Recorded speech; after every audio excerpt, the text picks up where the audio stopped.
দার্জিলিংয়ে পৌঁছে গিয়েছিলাম বিকেল 5টা 5:30টার দিক করে। দিয়ে আমরা ফ্রেশ ট্রেশ হয়ে আমরা ওই দার্জিলিং যে ম্যাল আছে বা মার্কেটটা, ওই মার্কেটে এসেছিলাম। এবং মার্কেটের ঠিক পিছনেই আমরা যে ডান দিকে, আমার ডান দিকে মহাকাল মন্দির আছে, ঠিক ম্যাল মার্কেটের পিছনটাতেই।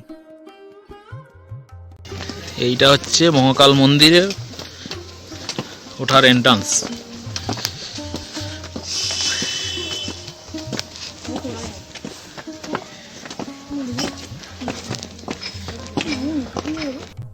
অনেকটা উঁচুতেই মন্দিরটা। আমার স্ত্রী আমার মেয়ে হাঁপিয়ে গেছে, আমিও হাঁপিয়ে যাচ্ছি, অনেকটা চড়াই, তাই আস্তে আস্তে উঠছি আমরা।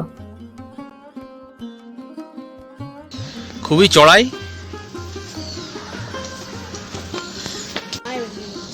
এই যে উঠছি মহাকাল মন্দিরে।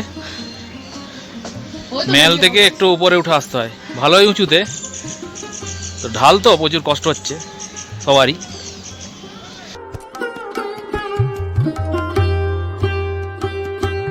চলুন যাওয়া যাক মহাকাল মন্দিরে।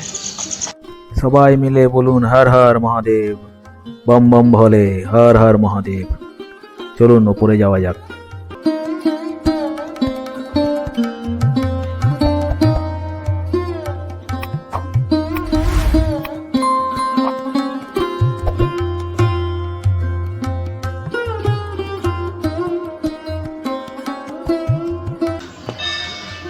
এইটা হচ্ছে মহাকাল মন্দিরটার একবারে সামনের অংশটা।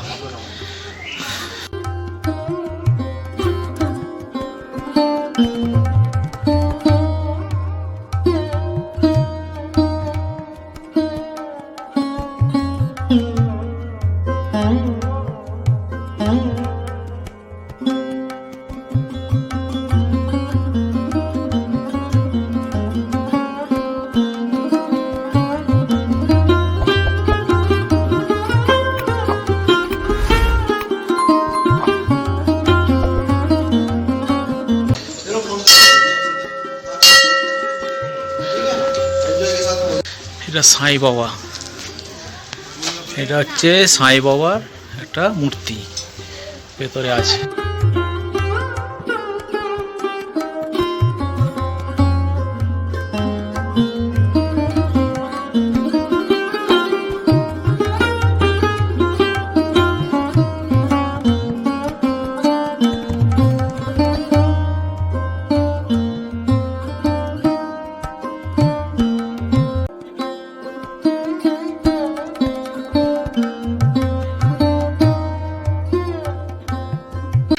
এই হচ্ছে মন্দির, এলাম। দারুণ দারুণ, খুব সুন্দর। মা কালী, জয় মা।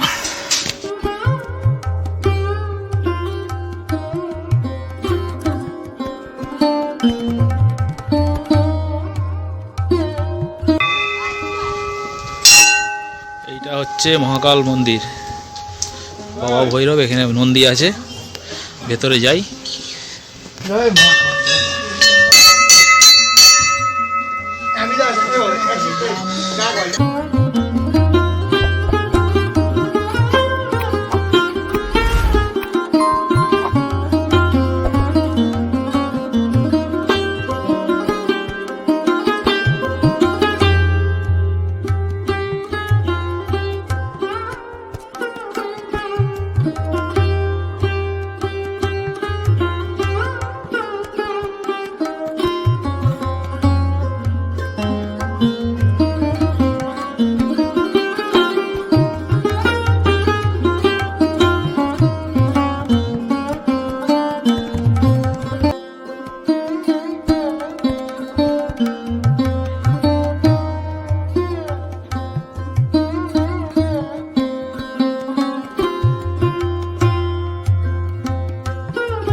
मंदिर के बारे में कुछ बताइए ना।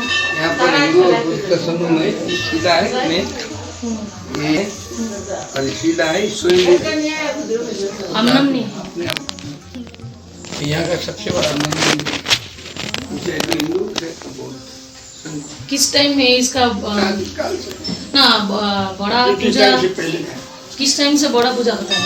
पूजा तो रोज होता है, बड़ा उत्सव वात्सरिक उत्सव कितना? नया साल भी होता है, बड़ा उत्सव अच्छा, भंडारा भी होता है और समय में रोज होता है पूजा पहले उसका सावन भंडारा मास सिर्फ उस दिन में होता है। सावन मास में साल में शिवरात्रि में शिवरात्रि में। और कितने बजे खुलता है, कितने बजे बंद? 7 बजे खुलता है, सारा दिन खुला रहता है, शाम को 6 बजे बंद होता है।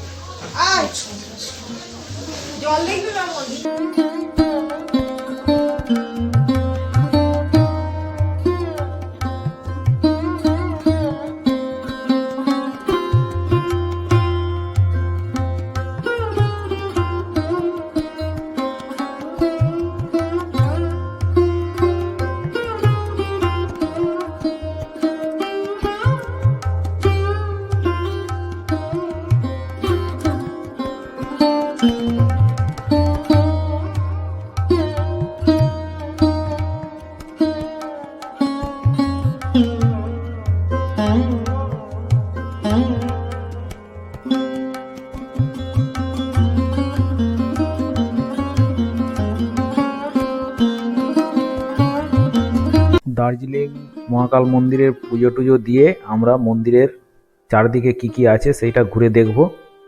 চলুন আপনারাও সঙ্গে থাকুন, আমিও ঘুরে দেখছি।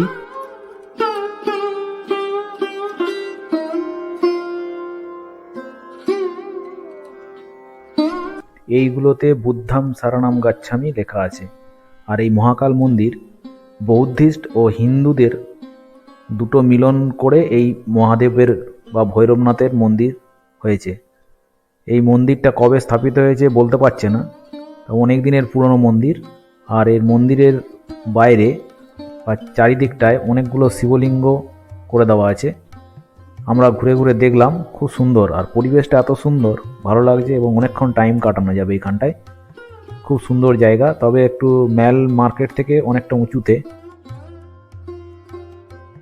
কষ্ট হবে একটু। যারা বয়স্করা একটু ধীরে সুস্থে আসবেন, আমরাও খুব ধীরে সুস্থে এসেছি। আমরা হাঁপিয়ে যাচ্ছিলাম অনেকটা উঁচুতে, তাই হাঁপিয়ে যাচ্ছিলাম। আমরা ঘুরে ঘুরে দেখছি, আপনাদেরকেও দেখাচ্ছি। মন্দিরটা খুবই ভালো, ভৈরবনাথের মন্দির বা মহাকাল মন্দির। আর এই মন্দিরের যে শিবলিঙ্গ বা শিলাটা আবির্ভাব কত সালে হয়েছে বা কিভাবে প্রতিষ্ঠিত হয়েছে কেউই বলতে পারছে না। পুরোহিত বললেন ওনারও জানা নেই। খুবই প্রাচীন এই শিলা, ভৈরবনাথের মন্দির।